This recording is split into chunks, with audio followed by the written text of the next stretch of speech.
D I جی صاحب یہاں بیٹھے ہیں, کسی ایس ایچ او کی تختی کسی گھر کے باہر لگی ہو تو اسے کوئی ہاتھ نہیں لگاتا, اور میرے ملک کے باہر اللہ کے نام کی تختی لگی ہوئی ہے. ایک بات طے ہے کہ اس ملک نے رہنا ہے, لیکن جو اس ملک کے ساتھ جو کچھ کر رہا ہے اسے اس کا عذاب یہاں سہنا ہے. قیامت کے دن کسی قوم نے جا کے بحیثیت قوم پیش نہیں ہونا, فرداً عذاب ہوگا, ہر کوئی اپنا فرد عمل لے کے جائے گا, لیکن قوموں کے عذاب کا فیصلہ یہی ہو جایا کرتا ہے. قوموں کے بارے میں اللہ یہی بتا دیتا ہے کہ میں تمہیں کس جگہ کیسے اور کس طرح ماروں گا, اور وہ کیفیت آنے سے پہلے قومیں استغفار میں پڑتی ہیں تو اللہ تعالیٰ معاف کرتا ہے. اور اس کا راستہ اقبال نے, سب لوگ اکثر کہا کرتے ہیں کہ جواب شکوہ ایک بڑی عجیب و غریب نظم ہے, اللہ تعالیٰ ایک الہامی, کچھ الہامی کہتے ہیں, کچھ جوش صاحب کہا کرتے تھے اقبال اپنے مقام سے گر گئے, لیکن میں جواب شکوہ کو ایک نعت کی صورت میں لیتا ہوں. آپ سوچ سکتے ہیں کہ کبھی کسی کو آپ نے افسانہ پڑھتے ہوں تو پڑھتے پڑھتے آپ آخر میں چند لائنوں پہ آتے ہیں تو آپ کو ایسے لگتا ہے کہ روشنی آ گئی, سارا کچھ کھل گیا. بہاؤ افسانے کا وہاں لے کے آتا ہے. جو نظم لکھ رہے ہوتے ہیں آخری مصرے کے اوپر آپ کو پتا چلتا ہے کہ نظم جو ہے ایک بہاؤ میں نظم مکمل ہو گئی اس آخری 2 مصروں کے اوپر. اسی طرح جو پینٹنگ کر رہا ہوتا ہے, جب فائنل سٹروکس لگاتا ہے تو پینٹنگ روشن ہو کے آ جاتی ہے. اقبال بھی جب جواب شکوہ لکھتے ہیں, جو الہامی کتاب ہے, ان کی نظم ہے, جو کیفیت وہ خود کہتے ہیں کہ مجھے اس جگہ پہ جہاں جو دفن ہے اس جگہ پہ ان پہ وارد ہوئی تھی, اس کے اندر بہت سی باتیں ہیں کہ دل سے جو بات نکلتی ہے اثر رکھتی ہے, پر نہیں طاقت پرواز مگر رکھتی ہے, اور وہ کچھ جو سمجھا میرے شکوے کو تو رضواں سمجھا, مجھ کو جنت سے نکالا ہوا انسان سمجھا, اور بہت سے شکوے ہیں کہ جن کا جواب اللہ دیتا ہے. حل اللہ تعالیٰ بتاتے ہیں, جو اقبال کی زبانی سنیے کہ قوت عشق سے ہر پست کو بالا کرتے, دہر میں اس میں محمد سے اجالا کرتے, اور کی محمد سے وفا تو نے تو ہم تیرے ہیں, یہ جہاں چیز ہے کیا لوح و قلم تیرے ہیں. اور عشق محمد میرے طرح تقریر کرنے سے نہیں ہوتا, عشق محمد صلی اللہ علیہ وآلہ وسلم میری طرح گفتگو کرنے, نعتیں پڑھنے, ان ساری چیزوں سے نہیں ہوتا. ایک حدیث سنا کے اجازت چاہوں گا کہ اس پہ غور کیجئے گا اور سوچئے گا ہم پہ بدعمالیاں کیوں آئی ہیں. آپ صلی اللہ علیہ وسلم ایک دفعہ وضو کر رہے تھے, اور وضو کرتے کرتے ایک صحابی سے سوال کیا, مجھے نام یاد نہیں آ رہا, کہ تم مجھ سے عشق کرتے ہو؟ کہا یا رسول اللہ آپ سے عشق کرتا ہوں. آپ نے دوبارہ پوچھا مجھ سے عشق کرتے ہو؟ کہا یا رسول اللہ آپ سے عشق کرتا ہوں. آپ نے تیسری دفعہ جب زور دینا ہوتا تو 3 دفعہ پوچھا کرتے تھے کہ مجھ سے عشق کرتے ہو؟ کہا یا رسول اللہ آپ سے عشق کرتا ہوں. فرمایا جو مجھ سے عشق کرتا ہے اس پر مصائب اور آلام ایسے آتے ہیں جیسے پانی نشیب کی طرف جاتا ہے. لڑکی سے عشق ہو جائے راتوں کی نیندیں حرام ہو جاتی ہیں, امتحان میں فیل ہونے لگتے ہو, ماں باپ سے لڑتے ہو, زندگی اجیرن ہو جاتی ہے, کوئی کھانے کو چیز نہیں سوچتی. میرے رسول کا عشق اتنا سادہ ہے کہ محفلوں میں بیٹھ کے مکمل ہو جائے, ناممکنات میں سے ہے. کہ محمد سے وفا تو نے تو ہم تیرے ہیں, اور یہ جہاں چیز ہے کیا لوح و قلم تیرے ہیں. دے دیں گے تم کو لوح و قلم, لکھو اپنی تقدیر, عشق تو کر کے دکھاؤ. اور اس کی کیفیت, اس کی کیفیت صرف ایک شعر میں اقبال نے بتا دی جو انہوں نے پڑھا کہ ہر کے رمز مصطفیٰ فہمی داست, جس نے سید الانبیاء کی رمز کو پہچان لیا, شرک را در خوف مزمر دیداست, اسے کسی دوسرے کا خوف بھی شرک محسوس ہوتا ہے.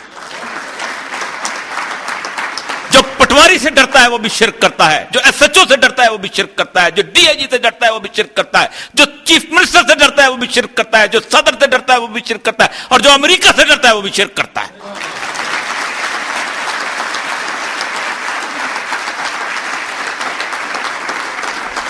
جن دلوں میں شرک بسا ہوا ہو ان میں میرے محمد کا نور کیسے بس سکتا ہے؟ جو ڈرتے ہوں, جو خوف کھاتے ہوں, جنہیں کل کی آزمائشیں ڈراتی ہوں, جو یہ سمجھتے ہوں کہ ہم اس کو چھوڑ دیں گے تو مر جائیں گے, انہیں میرے اللہ ہاتھ نہیں پکڑا کرتا. وہ کہتا ہے پیچھے چھوڑ دو میں پکڑنے والا ہوں. یہی وہ وجہ ہے کہ آج صبح آتے ہوئے میں جو قرآن پاک کی ایک آیت راستے میں پڑھتے ہوئے میں صرف یہ سنا کے اجازت چاہوں گا. آپ سوچ لیں کہ کیا ہماری حالت ایسی نہیں ہے. سورہ الانعام کی ایک آیت, قل هو القادر على ان يبعث عليكم عذابا من فوقكم او من تحت ارجلكم او يلبسكم شيعا ويذيق بعضكم بعضا. اللہ نے اپنے رسول سے فرمایا کہ لوگوں سے کہہ دو میں قادر ہوں کہ تم پر عذاب نازل کروں آسمانوں سے اوپر سے. سیلاب آئے تمہیں پتہ ہی نہ چلے, 2 مہینے لگے انہیں کراچی پہنچتے پہنچتے, گھومتے رہے اسی شہر کے اندر, تمہاری ٹرین 24 گھنٹے میں پہنچ جائے اور میرا سیلاب جو ہے 3 دن انتظار کرو کہ کہاں پہنچے, یا تمہارے پاؤں کے نیچے سے عذاب نازل کر دوں. اور تیسری چیز کہ تمہیں ایک دوسرے کی گردنیں کاٹ کر عذاب کا مزہ چکھاؤں. ٹارگٹ کلنگ, اس طرف سے مارو اس طرف, پتہ نہیں چلتا کون مار رہا ہے اور کون نہیں مار رہا. جب نبی اکرم صلی اللہ علیہ وسلم پر یہ آیت نازل ہوئی تھی تو آپ رک گئے اور کہا, پہلی دفعہ فرمایا اے اللہ میں تیرے چہرے کے تقدس کی قسم اٹھا کر پناہ مانگتا ہوں تمہارے چہرے کے تقدس کی اس عذاب سے جو تم آسمان سے نازل کرے. پھر فرمایا میں تمہارے چہرے کے تقدس کی قسم اٹھا کر اس عذاب سے کہ جو تم پاؤں کے نیچے سے زلزلے کی صورت نازل کرے. اور پھر تیسری چیز کہ جو تم آپس میں گروہوں میں تقسیم کر کے ایک دوسرے کو گردنیں کٹوا کر عذاب کا مزہ چکھوائے. اور فرمایا یہ سب سے کم عذاب ہے.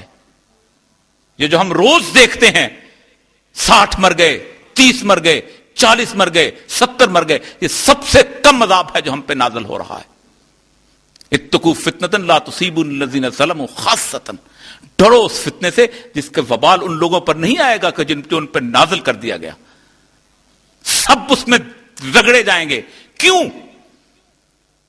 حدیث جبریل نبی صلی اللہ علیہ وسلم نے فرماتے ہیں کہ اللہ نے حکم دیا حضرت جبریل کو کہ فلاں فلاں فلاں فلاں بستیاں ہیں, ان میں جا کے عذاب نازل کر دو. جبریل واپس پہنچے, کہا وہاں ایک آدمی ایسا ہے کہ طرفت عین, آنکھ چھپکنے جتنا گناہ بھی نہیں کیا. کہا اس شخص کو پہلے مارو اور اس کے بعد اس کے اوپر بستی الٹ دو, اس لیے کہ یہ شخص خود زاہد تھا, عابد تھا, پرہیزگار تھا, لیکن میری غیرت کے نام پر اس کے چہرے کا رنگ نہیں بدلتا تھا. کتنوں کا رنگ بدلتا ہے.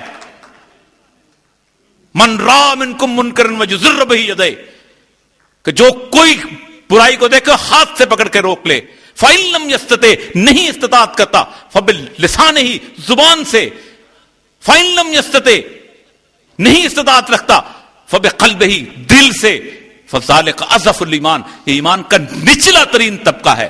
اگر آپ کی پارٹی کا ممبر, اگر آپ کی خاندان کا کوئی رکن, اگر آپ کے جاننے والا کوئی دوست کرپشن کرتا ہے, ظلم کرتا ہے, زیادتی کرتا ہے, اور آپ کے دل کے اندر بھی اس کے خلاف نفرت پیدا نہیں ہوتی, تو سوچ لو, میرا نبی کہتا ہے آپ ایمان کے اس آخری درجے سے بھی نیچے ہو. یہ ہیں وہ اعمال. ایک بات یاد رکھیے, میرا اللہ اس بات پر بھی قادر ہے کہ وہ سارے کی ساری بستی کو بدل کے یہاں کسی اور نسل کو وارث بنا دے. یہ ملک اور یہ خطہ اس کو اس لیے عزیز ہے کہ سید الانبیاء کو اس خطے سے خوشبو آتی تھی. اگر ہم یہاں بدبو پھیلانے کا باعث بنیں گے تو اللہ اس بدبو کو پاک کر کے زمین کو طاہر کر دے گا. یہ اس کا وعدہ ہے. یاد رکھیے کہ جو اس سرزمین کے ساتھ وفا نہیں کرے گا اسے نہ سید الانبیاء کی محبت نصیب ہوگی اور اسے نہ ان لوگوں کی محبت نصیب ہوگی کہ جو اس کے لیے درد میں روتے اور تڑپتے اور دعائیں مانگتے ہیں کہ اللہ یہ نادان ہیں, ان پر رحم فرما, ان پر کرم فرما, یہ تجھے جانتے نہیں, یہ اس خطے کی اہمیت کو نہیں جانتے. وآخر دعوانا الحمدللہ.